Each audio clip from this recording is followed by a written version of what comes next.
Hello everyone, कैसे हैं आप लोग। So I am C A Saurabh Wadhwani. I am faculty at Providya Indore. मैं आपके टैक्स लॉ सब्जेक्ट का ध्यान रखता हूँ।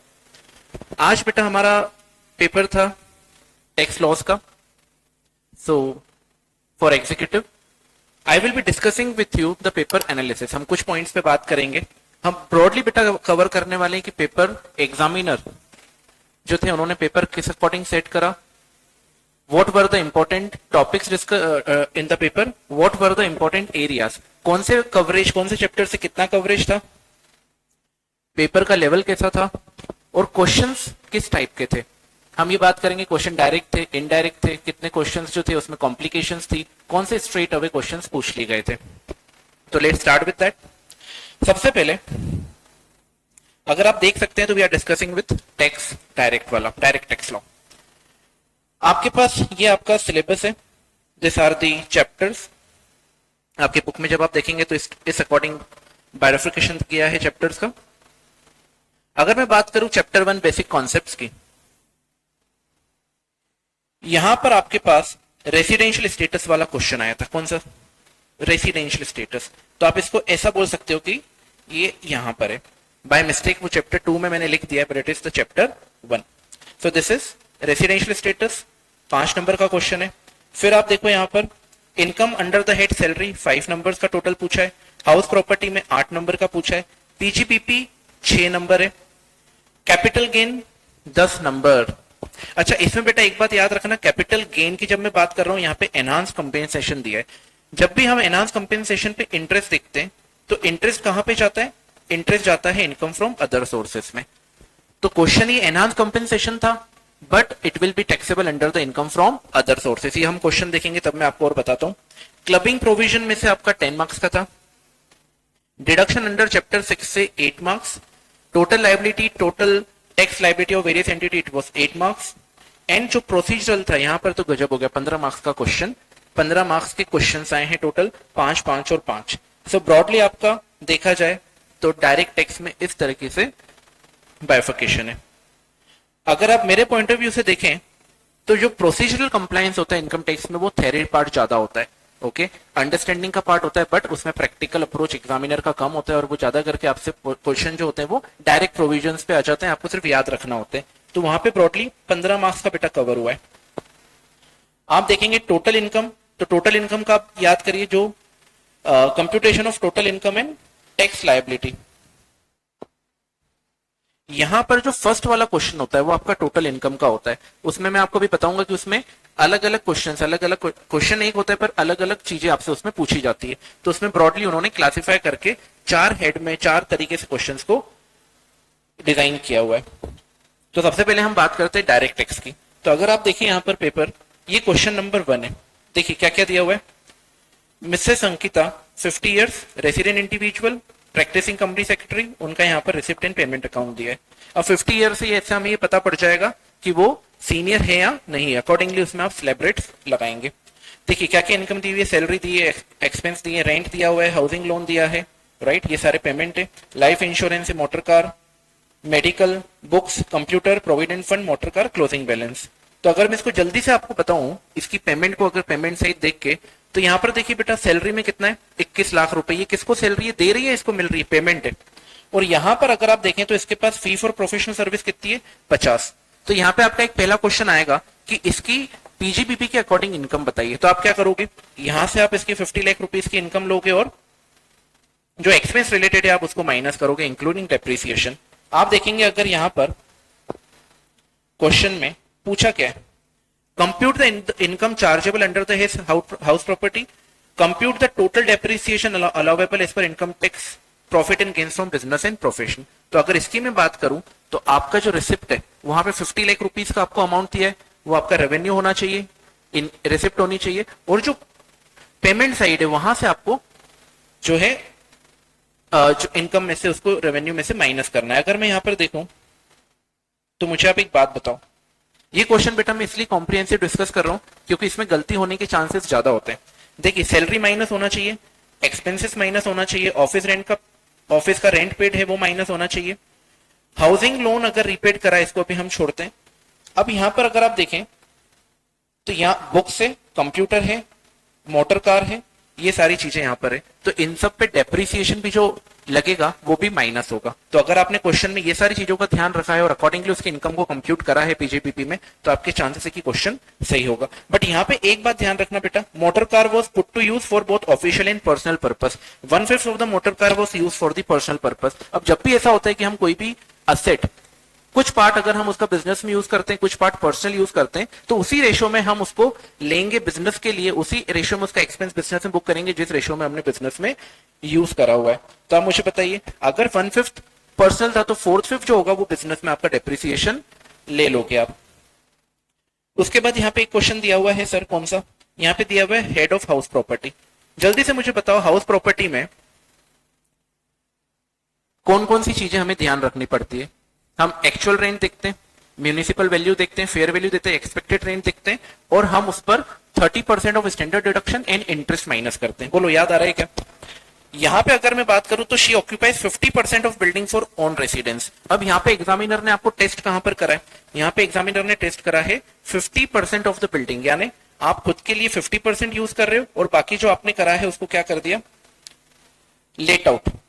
50% ऑन रेसिडेंस है और बाकी लेट आउट है। Let out the balance for the residential use at the monthly rent of 5000। अब बेटा यहाँ पे ध्यान रखना, आप कभी भी जब भी एग्जाम में ऐसा क्वेश्चन आता है तो हमें ये याद नहीं रहता कि सर एक्चुअल रेंट जो होता है वो जो लेट आउट पार्ट है उसका ही आएगा।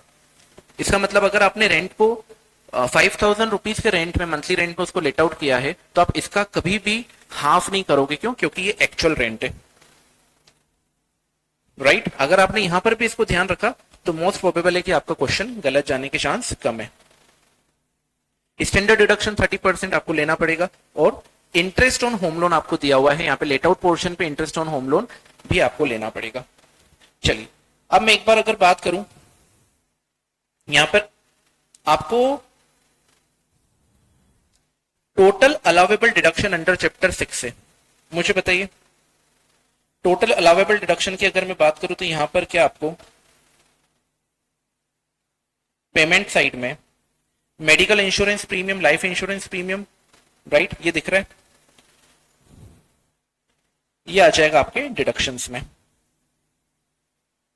और क्या पूछा है यहां पर, compute the total income of mister Ankita for the assessment year. आप मुझे बताओ पीजीपीपी की इनकम, हाउस प्रॉपर्टी की इनकम, इन सबको आप मिलाकर के क्या बना सकते हो, टोटल इनकम।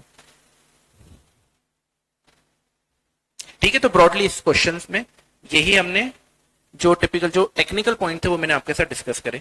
एक बार आप क्वेश्चन नंबर 2 पर क्या दिया हुआ है, Mr Sunil Joshi age 63 year, 63 year आपको पता है सीनियर हो जाएगा, रेसिडेंट इंडिविजुअल है, गिव्स द फॉलोइंग रिसिप्ट। अब यहां पर कैलकुलेट करने के लिए क्या बोल दिया बेटा, Sunil total income and total tax liability for the assessment year. Total income आपको निकालना है, अगेन ये क्वेश्चन कहां से आ गया, टोटल इनकम। पर आपको यहां पर अगर कोई bank under reverse mortgage arrangement होती है तो ये जनरली एग्जेम्प्ट होता है, ये जनरली एग्जेम्प्ट होता है। फिर अगर मैं बात करता हूं यहां पर short term capital gain on dining table and chair, dining table and chair, dining table and chair personal effect होते हैं, इसको कभी भी हम कैपिटल गेन में नहीं लेते हैं। फिर अगर मैं बात करूं यहां पर डेयरी बिजनेस की, तो डेयरी फार्मेस बिजनेस लगता है एग्रीकल्चर है पर वो एग्रीकल्चर में एग्जेम्प्ट नहीं होता है, मतलब ये टैक्सेबल होगा। तो ये चीजें थी जहां पे आप यहां पर मिस्टेक कर सकते थे। Mister Ramesh furnishes the following detail, ये डिटेल यहां पर दी है। आपको कंप्यूट क्या करना है, gross total income of mister Ramesh for the assessment year 25-26। Mainly आपको यहां पे बताना है बेटा carry forward losses for future years. अब मुझे एक बात बताओ, long term loss long term gain के साथ होगा, स्पेकुलेटिव बिजनेस सिर्फ स्पेकुलेटिव बिजनेस के साथ होगा। Share of loss from firm, यहां पर बेटा एक पॉइंट आपको दिया है, share of loss from firm और लेट आउट हाउस प्रॉपर्टी। ये इतने टेक्निकल नहीं है पर आपको ये ध्यान रखना है कि लॉन्ग टर्म कैपिटल गेन और लॉस ये साथ में जो है एडजस्ट होता है। Question C, again this is from house property.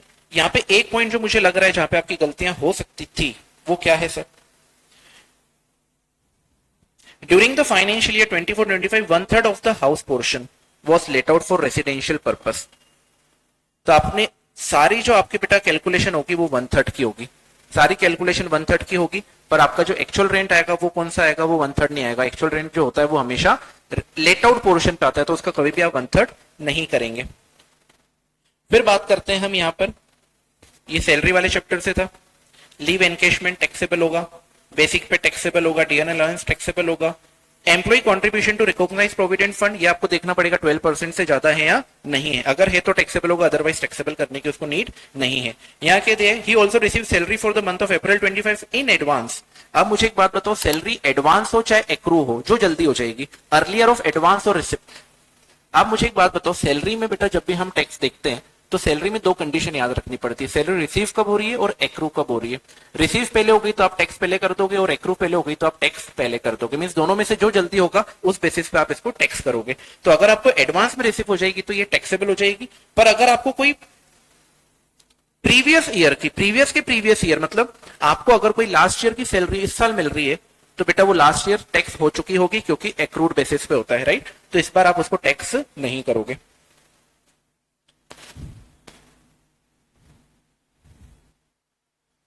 ये मेजरली जो क्वेश्चन था, ये 80U, 80D, 80G, सारे डिडक्शंस को लेकर के बेटा क्वेश्चन था। इसमें सारे डिडक्शंस आपके कवर होंगे। पब्लिक प्रोविडेंट फंड हो गया, डोनेटेड 80G हो गया, 80C हो गया, 80DD हो गया, राइट। ये सारे जो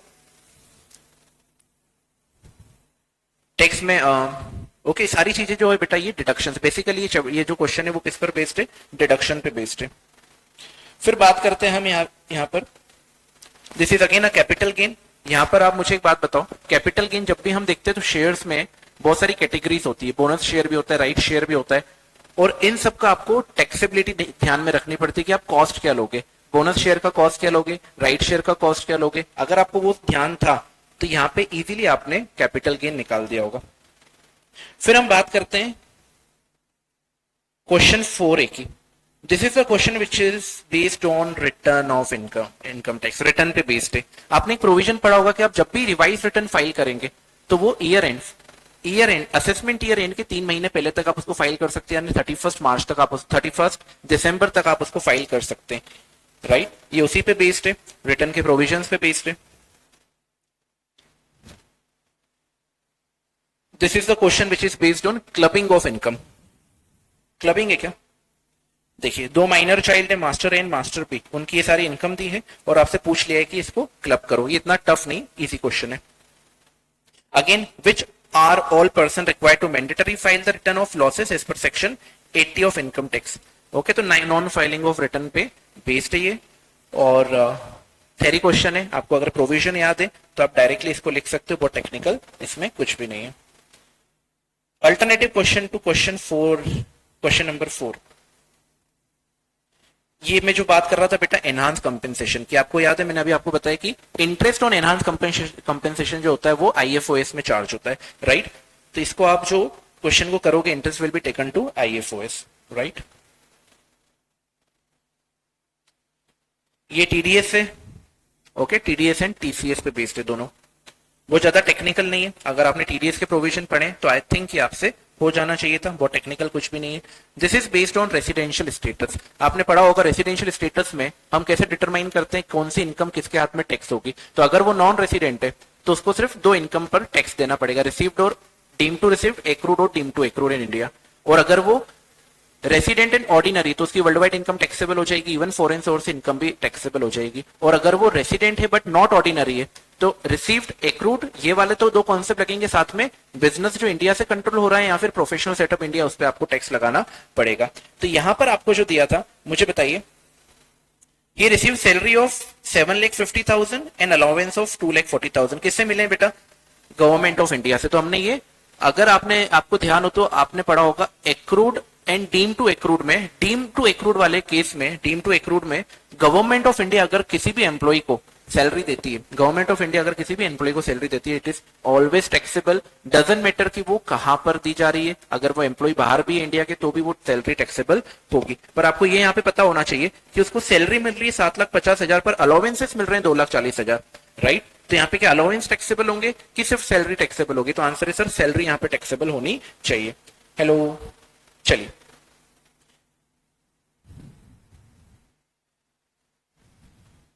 यहाँ पे आ गए हम जीएसटी पर। अब मैं एक बात आपको बताता हूँ, पहले हम डीटी की बात करते हैं, फिर मैं आता हूँ जीएसटी पर। अब बेटा यहाँ पर मेरा जो एनालिसिस रहा है पेपर का कि डीटी वाला पोर्शन जो है आपका वो थोड़ा सा टेक्निकल है, थोड़ा सा हायर लेवल है। मतलब अगर आपने डीटी के साथ फ्लर्ट करा है तो ये चांसेस आपके कम कर देता है मार्क्स ज्यादा लाने के, क्योंकि डीटी सब्जेक्ट में जो क्वेश्चंस आपसे पूछे हैं वो थोड़े से टेक्निकल है, आपको सब्जेक्ट से प्यार होना चाहिए। जीएसटी की मैं बात करूं तो आपने थोड़ा बहुत फ्लर्ट करा है बेटा तो भी चलेगा, क्योंकि उसमें बहुत ज्यादा टेक्निकल नहीं था। पर हाँ बेटा शिद्दत से पढ़ा अगर आपने होगा दोनों को तो ही आप अच्छे मार्क्स स्कोर करोगे। तो देखते हैं एक बार आईडीटी का, जीएसटी की बात करते हैं हम। देखिए ये एक बहुत बड़ा क्वेश्चन आपका जो इनिशियल फर्स्ट क्वेश्चन आता है, इसमें सारी चीजें उन्होंने दे दी, सब स्टोरी दे दी, किसने कितने का गुड्स परचेज करा, कहां से करा, राइट, आईटीसी क्या था, कितना लेना था। यहां पे आपसे 4 क्वेश्चन उन्होंने पूछ लिए। कौन से? Calculate the total GST on outward supply for the month of September 24 in the context of GST. तो आपको आउटवर्ड सप्लाई का कंप्यूटेशन करना है।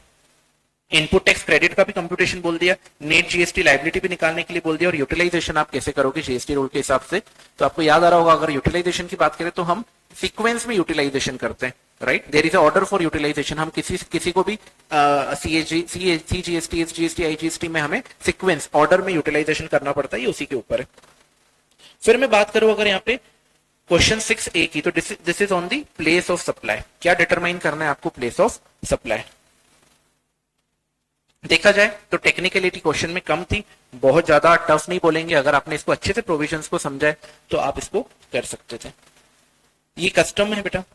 आ जाए हम अगर ऑल्टरनेटिव की 6A, so this is based on cost custom. वो कस्टम में मैं आपको एक बात बता दूं, बहुत ज्यादा वेरिएशन क्वेश्चंस में कम होते हैं। जनरली क्वेश्चन जो होते हैं वो बहुत ज्यादा वेरी नहीं करते, 1 या 2 पॉइंट जो है हर क्वेश्चन में वेरी कर सकते हैं। 80-90% क्वेश्चन जो होता है वो सेम होता है। तो ये बहुत टफ नहीं था, एवरेज क्वेश्चन था। फिर आते हैं हम सेकंड पर, GST audit bye tax authority can be done under section 65 of this. आपसे क्या पूछ लिया? ब्रीफ नोट बताना है बेटा जीएसटी ऑडिट पर। तो ये थ्योरी क्वेश्चन है और मच एक्सपेक्टेड क्वेश्चन है। जीएसटी ऑडिट जब भी क्लास में पढ़ाया जाता है तो आपको बताया जाता है कि एग्जामिनर का फेवरेट क्वेश्चन बन सकता है। फिर मैं बात करूं यहां पर सी पार्ट की, तो you are required to compute the taxable value of supply on which GST is to be paid by Ravindra Rao for the month of January। तो क्या पूछ लिया आपसे? टैक्सेबल वैल्यू ऑफ सप्लाई आपको यहां पर निकालना है। E way bill, again a favourite question. E way bill का भी क्वेश्चन एक्सपेक्टेड था और ये इस बार पूछ लिया गया है। अच्छा, ई वे बिल में हमें क्या करना था? कंसाइनमेंट वैल्यू निकालना था। ई वे बिल में हमें क्या करना था? कंसाइनमेंट वैल्यू निकालना है। और कंसाइनमेंट वैल्यू में आपको ध्यान रखना पड़ता है कौन से गुड्स को ई वे बिल में इंक्लूड करना है, कौन से गुड्स को इंक्लूड नहीं करना है with respect to exempted goods. चलिए, इनवॉइस डॉक्यूमेंट, आपको प्रोविजन बताने इनवॉइस और डॉक्यूमेंट के। एडवांस पेमेंट रिसीव हो रहा है, गुड्स अप्रूवल पे सेंड हो रहा है, और कंटिन्यूस सप्लाई ऑफ सर्विस के केस में। तो ये तीनों स्पेशल केसेस इनवॉइस के लिए। तो special cases of invoice raising वाले पोर्शन से क्वेश्चन पूछा गया। और बेटा ये बहुत ही इजी क्वेश्चन, प्रोविजनल रिफंड के ऊपर आपको उसकी कंडीशंस बतानी है, कब प्रोविजनल रिफंड ग्रांट हो सकता है। So this was all about your paper of tax law. अगर मैं आपके पास वापस से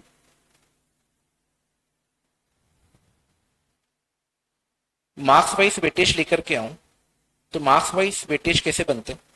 जीएसटी में टाइम वैल्यू और प्लेस ऑफ सप्लाई के जो हमने क्वेश्चन देखे, it was of 11 marks. Input tax credit के हमने जो क्वेश्चन देखे और कंप्यूटेशन के, ये 24 मार्क्स के थे बेटा। और यही सबसे टेक्निकल पोर्शन होता है जीएसटी लॉ में। तो अगर आपको कंप्यूटेशन आईटीसी अच्छे से आ गया है तो ब्रॉडली अगर हम बोल सकते हैं कि जीएसटी के जो टेक्निकलिटीज है, राइट, प्लेस ऑफ सप्लाई और ये सब तो आ ही जाएगा। मेनली आपको कंप्यूटेशन आईटीसी का कैलकुलेशन आना चाहिए। तो यहाँ पे देखो एग्जामिनर ने टेस्ट करा है थोड़े से कॉम्प्लेक्स एरिया में, दैट इज 24 मार्क्स के लिए। प्रोसीजरल कंप्लायंस अंदर जीएसटी हमने देखा, ऑडिट का, ई वे बिल का, इनवॉइसिंग का और रिफंड का जो लास्ट में क्वेश्चन थे ये 20 मार्क्स से पूछे। और कस्टम एक्ट का एक क्वेश्चन जो आया आपका प्रैक्टिकल क्वेश्चन, वो 5 नंबर का था। तो ऐसे करके आपका क्वेश्चन पेपर यहाँ पर खत्म होता है। एक बार फिर से अगर हम डीटी की बात करें तो देखिए पेपर देखने के बाद आपको ज्यादा समझ आएगा। एक रेसिडेंशियल स्टेटस का 5 नंबर का क्वेश्चन था, सैलरी हेड में 5 नंबर का क्वेश्चन था, हाउस प्रॉपर्टी में 2 पार्ट थे। एक तो आपको फर्स्ट क्वेश्चन का एक पार्ट बना के दे दिया था और एक सेपरेट क्वेश्चन दे दिया था 1/3 वाला। डेप्रिसिएशन और टोटल इनकम जो फर्स्ट क्वेश्चन में था आपका वो पीजीबीपी का था। Capital gain bonus right issue of share हमने देखा, और उसके बाद हमने देखा एनहांस कंपनसेशन, बट इस पे इंटरेस्ट था तो ये कहां चला जाएगा, आईएफओएस में। तो मैं ऐसा बोल सकता हूं कि ये वाला जो क्वेश्चन है it is of IFOS. Clubbing provision and set of and carry forward of losses, एक सेट ऑफ का था एक क्लबिंग का था, दोनों में से एक एक क्वेश्चन आपको आए हैं 10 मार्क्स के। डिडक्शंस बेसिकली बेटा मैंने जो एक क्वेश्चन आपको भी बताया था जिसमें डिडक्शंस दिए थे 80U, 80C, 80D, 80DD, right, ये सारे डिडक्शंस में आएंगे। ऑल्दो उसमें टोटल इनकम का कंप्यूटेशन था, पर मेजरली अगर देखा जाए तो उसमें आपको टेस्ट कहां करा है, डिडक्शंस में। Computation of total liability again 3 marks का और 5, टोटल 8 मार्क्स से क्वेश्चन आपसे पूछे। जो 5 मार्क्स का क्वेश्चन था उसमें आपसे salary, capital gain, IFOS, okay, ये सारी चीजें उसमें कवर करिए। और प्रोसीजर कंप्लायंस तो अभी हम देख के आ रहे हैं। एक तो बिलेटेड और रिवाइज रिटर्न का एक क्वेश्चन था जिसमें मैंने आपको बताया कि 3 महीने का जो गैप होता है वो आपको ध्यान रखना है। एक टीडीएस रिलेटेड था और एक वो नॉन फाइलिंग वाला था, राइट। तो यहाँ पर आपका जो पेपर है उसका एनालिसिस ओवर। आई होप आपका पेपर बेटा बहुत अच्छा गया होगा। I am sure you are definitely going to crack it, right. तो all the best for all your future endeavours. We at the Providya all the faculties are dedicated. हम आपको बेटा ऑल द बेस्ट बोलते हैं and will see you soon in the next level.